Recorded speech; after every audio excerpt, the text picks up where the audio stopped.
producer in Nigeria, and I had this film. I went on a visit to Nigeria with my parents, and we just decided to go ahead and produce it, and we went along and did that, and that's what we came out with was the event.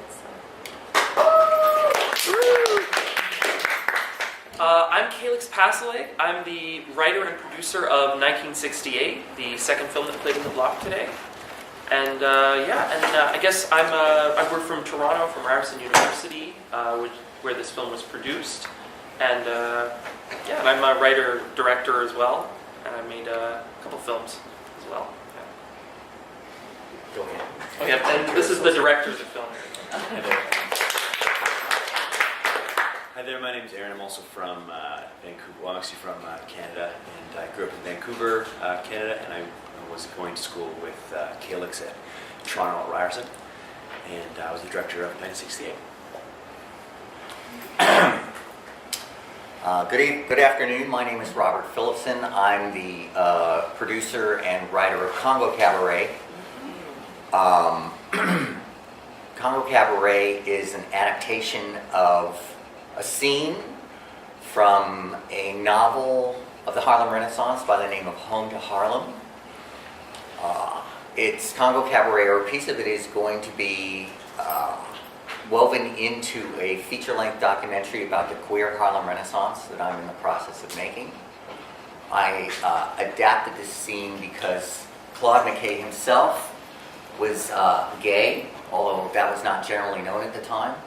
But because he was gay, he took cognizance of and actually wrote about gay and lesbian presence in the Harlem Renaissance during the 1920s.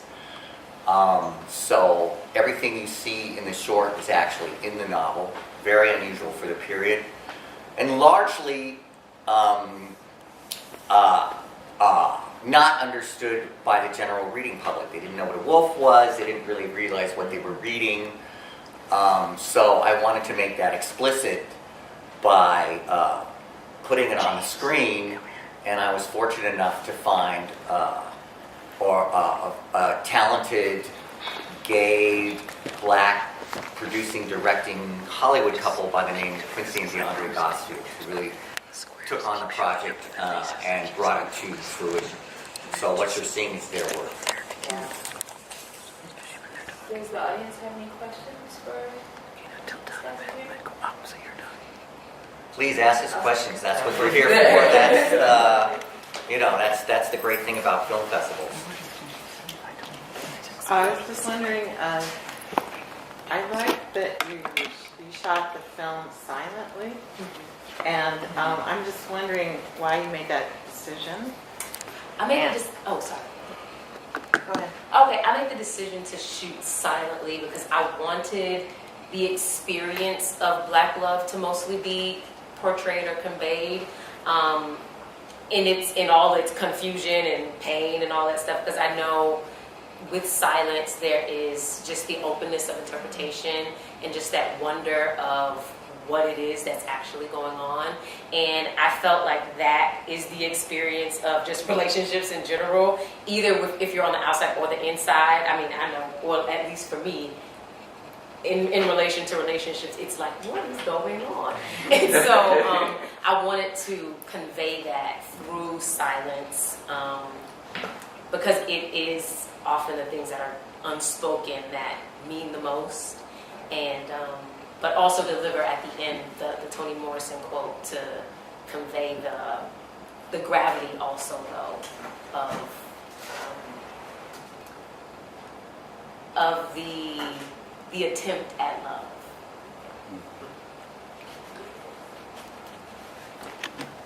I was making a comment actually. I thought it was a really striking visual at the end when they turn back to back. Yes. And they hold hands and then they slowly let go. That's something that just felt near dear to me. I really related to that. So do they break up? It's done. It's done. It's done. Hey. Yeah. Yes, ma'am. Why did you decide to name it the event? Whew. I think the Toni Morrison quote came. And also, I think when we think about relationships in the past tense, it becomes very congealed or just like condensed into an event versus a full experience. It's like, oh, that relationship that was 10 years or 3 years, it's like that relationship versus like that day, that hour, those or that stretch of time. I think a lot of times we consolidate it into an event, and so I wanted it to be that, to kind of just like, it's there and it's done. So. Well, I love the sort of contradiction you had there, right? That there was no event, you know what I mean? It was more just a moment, right? It was just these very small moments, but powerful moments, you know? And that was really interesting, I thought, that you sort of played on that. That was great. Thank you so much. I enjoyed as well. Oh, thank you. The event that you, or that you two, like, you see the event of the outside, and then you come in, and it just unravels all of that pain, and I'm grateful for that. Thank you. Yeah. Thank you. Also, I had a comment for the carbon. What's your film called? Your hat, the one with the hat? Oh, excuse me, Congo Cabaret. I just love how dreamy you made it. I felt like I was in the club myself. I felt like Well, that is the idea, absolutely, yeah. It's beautiful. Thank you. Thank you. So on Congo Cabaret, in your research, did you find evidence of a lot of gay black owners of places during Harlem Renaissance? And if so, what percentage would you say that was? Oh, I certainly couldn't give you percentages. And as I say, it was an adaptation of characters that were in the novel Home to Harlem. So Billy the Wolf is the owner of the Congo Cabaret. Now, to what extent that reflects historical reality, I couldn't tell you. But it definitely was a character in the novel. And one of the things that the documentary is going to bring out is how remarkably visible queer black culture was during the Harlem Renaissance. A presence that was subsequently erased for a variety of historical reasons, but is now being excavated. And this is part of that project. But I went to Georgetown University, so I took a class in which... Can you speak up, please? I'm sorry. Sure. So I took a class in which they talked about the Harlem Renaissance. And my professor, she was an American black. She did tell us quite a bit about the gay scene in Renaissance Harlem. So there are some professors that do, that do talk about that part of the Harlem Renaissance. So I actually knew quite a bit about it when I left.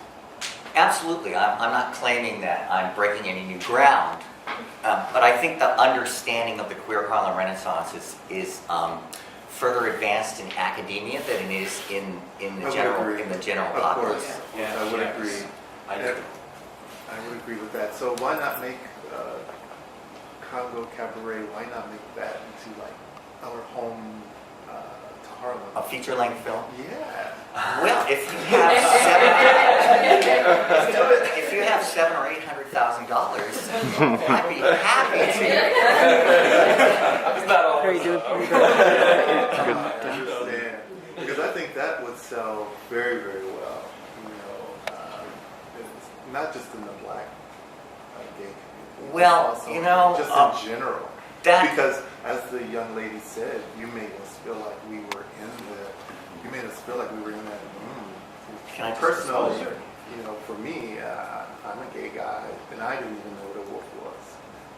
So No, this is old it was slang. educational. I mean, a lot of people don't know what a sweet man or an au fait is. That's No, why I don't know subtitled it. those either. Okay.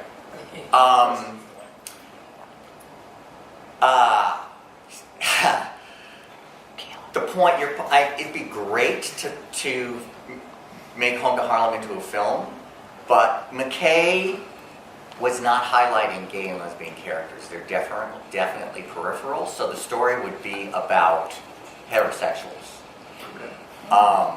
That's one thing. The other thing is even this piece has been mostly rejected by LGBT film festivals because it's not gay enough. Right. Wow. Because it's not what? It's not gay enough. Oh.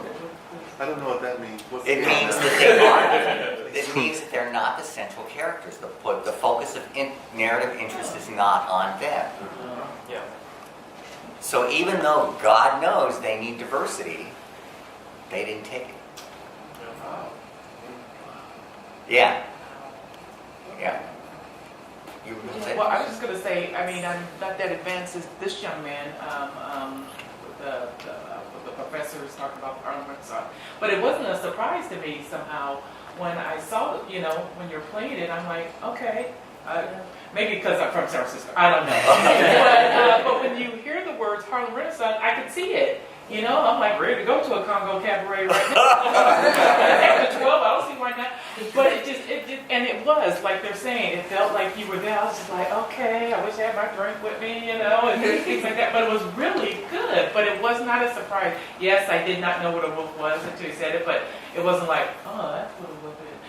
Okay. So, I don't know, but it was really good. It was really good. And for you with the event, I also agree with the young lady stating the silence. You totally could really feel it, And for you two young men, what made you do 1968? There's the key question, isn't there? Right? You know that somebody. Oh, no, thank you for asking, yeah. Well, I guess for me, it started with, I've always had a big interest in the 60s, the idealism of that time, you know what I mean? I feel like, I guess it's a bit lost in modern society, at least. I mean, not in San Francisco, I'll tell you that, but and where I'm from, which is like suburbs of Toronto, much more conservative than, it's, and it's, that it, as a society, I think we don't talk. It's not people with ideas. You know what I mean? There's not people with ideas, with fight, with revolution, with really being informed about politics. You know what I mean, in a sophisticated way. And I was sort of look back at the idealism of the '60s. So that was something I wanted to sort of create with that, with this film to talk about it. And to me, it's also, I didn't want necessarily to take one side or the other side of this. Yes. I wanted to sort of keep it fair and even-handed and show essentially. I think the film maybe does favor Jim, the black character, eventually, but I sort of wanted to keep it fair and even-handed and show that the good intentions really is what what unifies both of these characters. I guess. Yeah. Yeah. I'm curious. Oh, please, no, don't. No, please. I'm old and cynical. Yeah. No, I got you. So I guess, why I wanted to tell this story was really just have that focus on the 60s, really, and just sort of, I've read a lot about the year 1968, the idea of being a 68 or a 68er. Was the year that really people felt as though something was going to overturn, something serious was going to change, real revolution was going to happen in a couple different senses, in the socialist sense, and the black radical sense, and all these different ways. And so, I guess that was sort of my angle with wanting to tell this story initially. Yeah. What happens so we go to film school together. What happens in one of the years is everyone wants to write and direct. They want to write their own thing, they want to write their own thing, whatever. So if you write something, you can only produce it. You can't actually direct it. And so they make all the writers pitch their films. Okay. And so Calyx went up in front of the class and pitched this movie. And I was really blown away by the pitch. It really moved me. I mean, being myself, I didn't know that at the end of the civil rights movement, there was all this violence. Like, I had no idea that at the very end there was people still killing each other. And as a Canadian, I didn't know all that history. And then also, I really related to the fact of somebody from, in the script, this Williams character, somebody from privilege trying to help people without, and also how to do that, how to deal with that, and also the facts of the problems that can go along with having own ideas or own ideals of how to help a situation that you've a part of. And in our kind of circle, it's kind of a thing of, if you don't personally have any experience in it, then don't even touch it, don't fight for it. And for me, it was something where I feel like our character is somebody who wants to help a situation that it's not from his own past or his own history, but wants to try anyways, and all the kind of the stumbles and the hardships that come with that. But and the entitleds right. What did it cost each one of you, roughly? Just a rough guesstimate of what it costs to make each one of your films. Let's start with you. Mine was really cheap.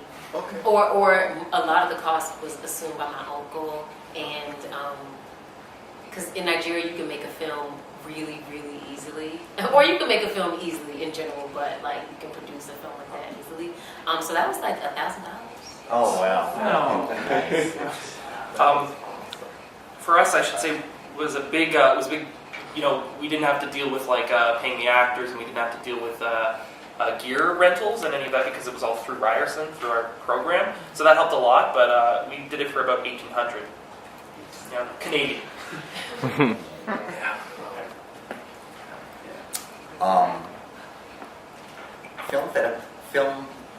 Film festival etiquette dictates that you actually don't tell, even if you're directly asked, how much your film costs. And there are various reasons for that. So I'm not going to give you a number. It was remarkably inexpensive, less than a new Lexus would have cost. But that was largely, looks like $1 million, but that was all thanks to the Gosfields, who are Hollywood directors, insiders, and were able to get a professional crew. These are all SAG actors, media people, who did it as a passion project, which meant that they worked for rock bottom wages. It was absolutely remarkable. I never could have pulled anything like that off. Well, you probably, I don't know if you could say, because you just said it's not the etiquette of the film festival to say how much a filmmaker it costs you. Why in, the big kind of films or whatever, feature films, that they say, well, this movie costs $17.5 million. Because they're not picked up for distribution yet. Gotcha. So one of the things that, one of the bargaining points is how much did the film cost to make? Okay. And if that's out there, it lessens Okay. the producer's bargaining power Thank you. for any eventual distribution. That's all. Okay. Yeah, could you talk a little bit about the look of it and where it was filmed? Was it in a studio or even a kind of... You're talking about Congo Cabaret or all? Yeah, Congo Cabaret in particular, and maybe other people could talk, but like the brick building, and where was that shot? It was in a sound studio. It was in a studio. Yeah, the sets were constructed. Okay. Yeah. So it wasn't on a location. It wasn't on location, no. So was it in Hollywood? Was it in... It was in Los Angeles, yeah. Yeah. Yeah. What about your Oh, all right. 1968? Go ahead. Or we shot in various locations in Lagos, Nigeria. Just one was an uncle of mine in his home, just surrounding streets, restaurants. Ours was Sonny's Auto Garage in Toronto. And then the alley just took forever to find. Like there was location scouts after location scouts looking for those alleys, and it was for the ride sequence, it wasn't originally in the script for us to do, but it was the thing that I really wanted to do. This idea. Yeah, and so everyone thought I was crazy that I wanted to do a ride sequence for a film, and I knew that if we were going to do a ride sequence, it had to be in a tight corridor space, and We just had to show little snippets of the history. We couldn't try to make something like a $10 million film. an accurate thing. Yeah. So it was actually one where I hopped over a fence and I looked up and I thought it was a pretty good place, and it was between a coffee shop and someone's house, and so I just went to the coffee shop. Kabbalah Cafe. Kabbalah Yeah, but I should have been free. So what's next? So after this, what's next? Well, if there was a question back there. Yeah. You can ask Pauline. Thank you. I just wanted to say, You okay? Can you speak up? I'm sorry. Absolutely. I enjoyed all of the films, but particularly I enjoyed 1968 because I felt like, even though it spoke to me, particularly as an African American male, a lot of the themes like appropriationist, apathy, and general humanism, I feel span across pretty much all sense of human struggle and oppression and injustice, no matter what the group. And so I just wanted to say I think it was enjoyable. Thank you so much. Yeah, that was something that you guys talked about before we got here. Is like it doesn't actually matter what the background of the people, but just like I wanted to create it. Whenever I'm just as a storyteller, I want to tell universal stories. I don't want to tell white stories or black stories. I want to tell universal stories. You know what I mean? That appeal to everyone. I don't believe. I think especially in Canada we have this idea that again, like we were saying, you have to be of this background in order to tell this story, and if not, it's not your right. You know what I mean? I understand that to some degree, but I just don't. I don't really agree with it. I guess because I think that what it needs to be about is the human emotion in the statement, the fact that we see ourselves in others. We see ourselves in the experiences of others and can relate to them. That's how you break past racism. That's how you break past, bigotry or seeing someone as the other. I guess that is by creating that experience. And I think if you leave something only in the hands of one culture to tell that story, then I think you're creating that division as opposed to bridging that gap. In my opinion, maybe people would disagree with that, but yeah. Thank you. Yeah. Thank you. For 1968, were there any specific readings, literature, or movies that helped you guide, write, and direct the film? I'll throw out a name. Well, for all of you too, just for all of you. Yeah. Oh, yeah. Well, I mean, there's you introduced me to Richard. Christopher Hitchens, that was the name I was going to throw out. Who's a bit of a controversial figure, I know, but I know people are very. Even I definitely don't agree with everything man says, but I think he's more or less just someone who I was listening to speak about 1968. He's the one who sort of introduced that idea that this was the year.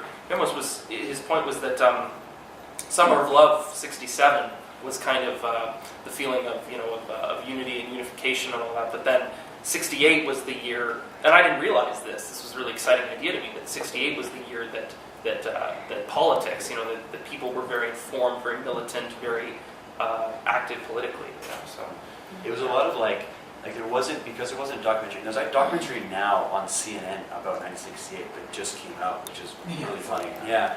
got there first. But we didn't there wasn't a historical piece or anything like that we could find on that year specifically. There were documentaries about there's a Black Panther documentary on PBS that's on Netflix right now, and that talks about all of those years.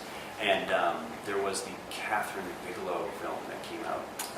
Detroit. Detroit that talks about '67. Oh yeah, I watched that yesterday. Yeah, that movie is amazing. It's really. But what about visually? What inspired you as a director? Visually. Film? Yeah. Visually,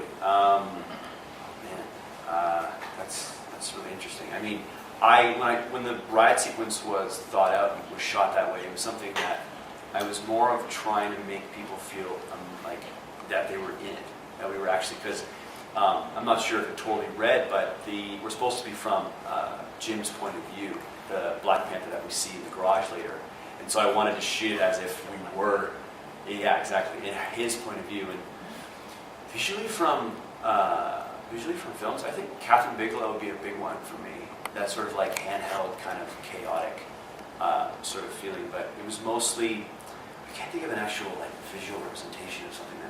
What would you say? I know we were trying to comment, but it was mostly just the fact of trying to feel immersed in that environment. But is there anything that it reminded you of while watching? I was thinking Detroit. Were you? Yeah, Okay, got it. Okay, I love that. Sweet. I'm happy. What about the other two? As far as literature, I read a lot of Toni Morrison and just took in as much as I could in terms of her ideas or views on love. As it So relates. do you agree with her views on love? For the most part, Really? yeah. Is that a no? That must be No, I mean, that's from a woman's point of view. I think, I don't know. I can't say for anything. But I love Toni Morrison, so that's why I'm asking. I've read everything. I know everything. So I took a lot of that in, thematically, and visually. I watched a lot of music videos because it was silent. I didn't want So Lauryn Hill X Factor was a big one because just like black bodies and all, and just like the movement and the lyricism with just with Right. with music was really big for me. Eric Robeson has this song called She, and the video was also like super striking. And music thematically was also big for me. Like I have a whole playlist for the film that just relays the it of it. So a lot of inspirations for me. I'm a documentary filmmaker, so I love history, and I love coming from facts and historical background. I also used to teach teach literature in a university setting, so my background is academic. A really well-written, entertaining, thorough history of the Harlem Renaissance is When the Negro Was in Vogue. So I recommend that if you want a general overview. Also, Stephen Watkins. So it's a bit more cursory, but also quite good. Called the Harlem Renaissance. It would be great if you were interested in checking out Claude McKay's Home to Harlem from your local library. They will have it. It's become relatively obscure, as Claude McKay himself has become, but he was a very interesting and important writer of the period, so it'd be great if he were rediscovered by the general reading public. Just 2 points about the music.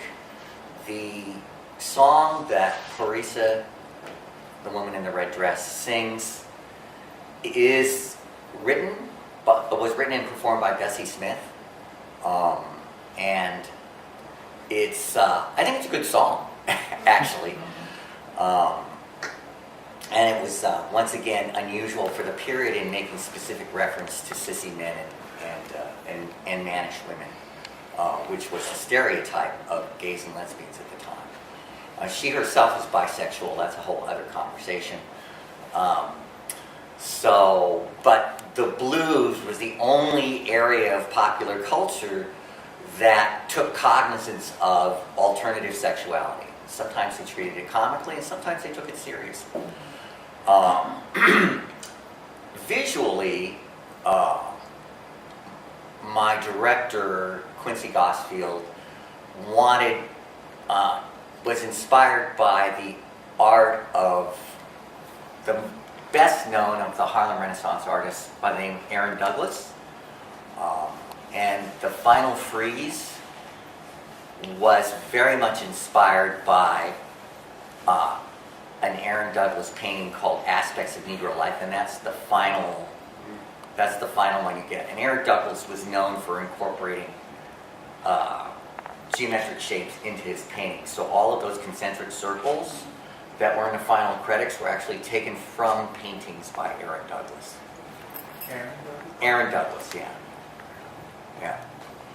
I wanted to comment on all of your movies, like the silent one at first. There's so much that we all lose in relationship with words and stuff, and to be you portrayed it. The story of the relationship it was portrayed in the movie, and it actually it gave me a lot of food for thought as to looking at relationships. And actually, I like to look at this, to listen to the silence. That's something that I grew up with. Not only listen to the words of people or the action, but really listen to the silence, because there's a lot of wisdom in that. With the 1968 movie, we get a lot of movies and books and history and stories about one side or the other. And I think that the real heroes are those who are in the middle, those who want to find the common ground. They're who wants to listen to, what do these people think, and what do they think like, and what the other group think, and why are they acting like that, and to be able to portray them and find that common ground. That's to me where the hero is. That's to me where life changes, where the world changes around us in front of our eyes. from Congo Cabaret, I know you as a friend, and to see one of your films in here is, the filming with pride for you, and the way you presented the music and the time, it was, I don't know much about Harlem Renaissance and all of that, but I heard one of your interviews recently, and I can see that's what you're looking in the movie, and through the actors, through the director, and through each scene, I could see a part of you, or who you are as an artist, as a director, as a filmmaker. Thank you. Thank you. They were all really good. Does anyone have any more questions? So what's next? What's next? What after this? What's the next? What's next? Well, We should go over it, actually, sorry. I have a short film that I've written that I'm in pre-production for, so it's called Crocodile, and just go for it. for me, I've done 2 short films since then. One I've just finished shooting last week, and that's going to have 2 big Canadian actors in it, Richard Walters and Eric Osborne from the show Degrassi, where Drake came from. Yeah. You know that. Yeah, you do. Cool. Awesome. Yeah. So, I got two actors from that show in it. It's a short film. I'm sort of trying to do, I guess, what I'm doing with this movie with race. I'm trying to do that with, like, gender, basically, like men and women kind of interactions and relationships. And just, masculinity, femininity, all of that. And then I did another film. It was my thesis project that I wrote and directed as well, called Scarlet, and that one is about, also has Richard Walters from Degrassi in it, and that one is about 2 lovers who are sort of secret lovers who aren't supposed to, it's like they're forbidden by their parents, sort of a Romeo and Juliet kind of comedic riff, but they're hiding under a table is the whole thing. So the whole movie takes place under a table. So those are 2 shorts that are coming soon. Congo Cabaret, a part of it is going to be woven into a feature-length documentary about the queer Harlem Renaissance, which will be called Mood Lavender. And if you want to follow its progress or read more about it, my production company is called Shoga Films, SHOGA. So if you just put that in Google, get to my website, you can find out about it. And in the interest of unceasing self-promotion, please sign up for our mailing list, and you'll really be able to follow what's going on. That reminds me, I'll also plug if that PassAJoke Productions, PassAJoke. PassAJoke Productions. That's where both these films are coming from for me. You can find me on Facebook and Instagram. I'm on Instagram at The Event Shorts. I've got a short film that I wrote and directed and actually acted in that I made about a year ago. We've been in post-production ever since. And it's a movie that's pretty much been about my life with relationships. And I really poured my heart into it. So it's a comedy, right? Yeah. Actually, yeah. Sorry. I mean, it's supposed to be dramatic, but I mean, I find myself laughing at it more than. But yeah. It's a dark comedy. Can I make a plug about shorts? Yeah. That's what you wanted to say. Thank you for coming. Thank you for coming to a shorts program. Shorts are the stepchildren of the film industry. They get little love. They never get any exposure. You won't see them in theaters. It's hard to even get them to be acquired by major distribution things like Netflix. They're generally economically unviable, but they are so important. They're important for young filmmakers to get their chops.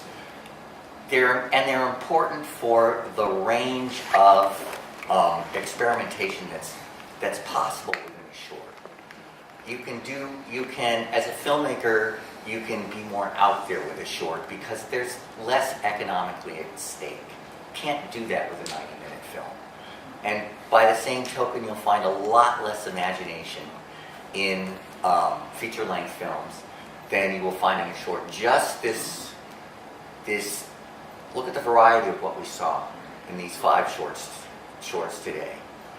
And I'm going to make an invidious comparison, but The short on which the most money was spent, which shall remain nameless and which should be obvious to you all, was, for my money, the one that was the least interesting in terms of its content, just because everything was spoon-fed to you. It was very Hollywood. There was no ambiguity. We knew who the villains were. We knew who the good people were. Beautiful production values, right?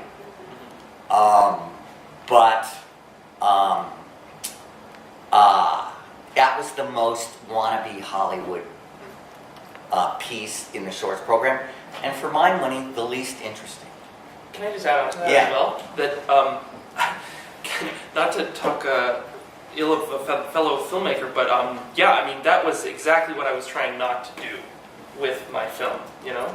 It's exactly what I was trying not to do. It's what I was thinking myself to some degree. So as a short, so in major cities like New York City or Chicago or San Francisco, you still can't get short. I mean, we as the public wouldn't be able to go and see some of these shorts. Some of the short Only in a film PBS. festival. Yeah. Only at a film. Only in a film festival. Or PBS, KQED. Right, Get the shorts every once in a while, from the yeah. schools, like And even then, KQED. and even though there, some of the Yeah, it would the be like competition for this. some of those things, Right. are, you never know what they want. Yeah, What's her I'm name? on these solo kind of. Sola? Yeah. I mean, Sola's piece, very imaginative, Yes. beautiful, brave, you know, for being silent, you know, Right. for doing that silently. Just would not be able to do it within the constraints of normal film therapy, Yeah. within shorts. And, you know, you were asking earlier, the one time and place that you can see shorts in a theater is Academy Award nominated shorts programs, animated, non-animated. And when you look at those shorts that make the final cut, they're all conventional. Except the animation, you get a little imagination in it. But the shorts, they're realistic, great production values. You're not going to see anything that approaches the creative risks of something like Sola's piece. So please encourage your fellow filmgoers to check out the shorts programs in the film festivals, because that's really where the fun and the imagination comes in. It's not the prestige stuff. It's not the opening, closing night film, but support us. I'll just say it's hard for us to sell our films, obviously, if people don't know who we are, and if people don't know who the people are in our movies and things like that. So if you ever like what you see here, or you ever like what you see at a shorts program and things like that, a good way to sell someone on it would be to latch on to a filmmaker you believe in and say, like, this guy's great, I saw his films at the last film festival I was at, things like that. Because other than that, it's pretty hard to convince people to do anything these days outside their house. And if any of you are on social media, write about us and tag us. Yeah, I think we've all said, you know, you can find us. So, you know. But in short, you do get the learning lesson, like I was saying. I didn't know what the book was, and now it wants to make me look it up, especially, like I said, being from San Francisco, and, you know, prize next week, you know, maybe and 1968, you're right. There wasn't a lot of things that you want to look at and things like that. And of course, the Nigeria. I actually saw a piece. I don't know if it was the Discovery Channel, but people were saying that there are a lot of filmmakers in in Africa, especially Nigeria and things like that, and people just don't know about it. So It's the third largest industry. That's right. yeah, Right. That's right. didn't know that until I saw. I was like, wow. So it's a learning experience. You're right, from these shorts. And you want to go out there and learn more and things like that. So, thank you. Thank you all. Thank you. Thank